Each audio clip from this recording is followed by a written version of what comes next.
Alain Da Costa Soares, son nom est intimement lié à l'histoire évolutive du football gabonais, avec la Coupe d'Afrique des Nations.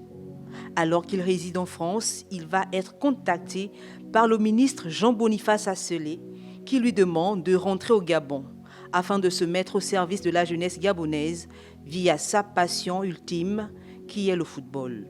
Il va diriger en ce temps-là plusieurs écuries de football sur le plan local. Sa belle épopée va connaître une courbe ascendante au sein du national Azingo.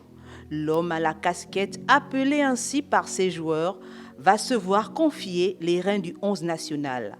Da Costa va y imprimer sa touche et va construire l'ossature de son équipe autour d'un noyau de joueurs évoluant au championnat domestique.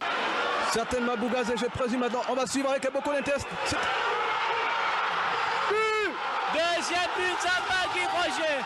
Tout feu, tout flamme, le Gabon s'incline pour son premier match de poule lors de la CAN sud-africaine. Le tacticien gabonais sait que rien n'est perdu.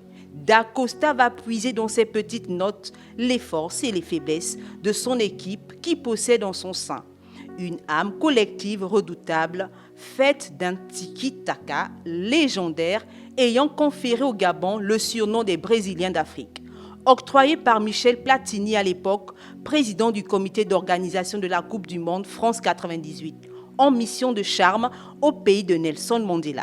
Le Gabon est ivre de joie au pays, toutes les ruelles des grandes villes sont en liesse, telle une sorte de deuxième indépendance obtenue.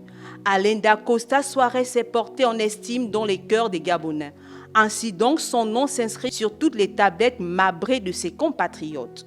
La joie est immense. Le Gabon se met à rêver de cette prédiction faite par Nelson Mandela qui va pronostiquer d'une finale Gabon-Afrique du Sud. Mais sur notre chemin va se dresser les aigles de Carthage. Il faut absolument pour les Gabonais passer cet obstacle tunisien. Le sélectionneur national va tout donner sur ce match. Le national Azingo va s'arrêter en quart de finale. Un parcours fort et élogieux, salué par des milliers de compatriotes, s'étant rendu à l'aéroport international Léomba pour congratuler les joueurs et dirigeants dès leur descente d'avion. Alain Da Costa Soares, une âme, un destin particulier.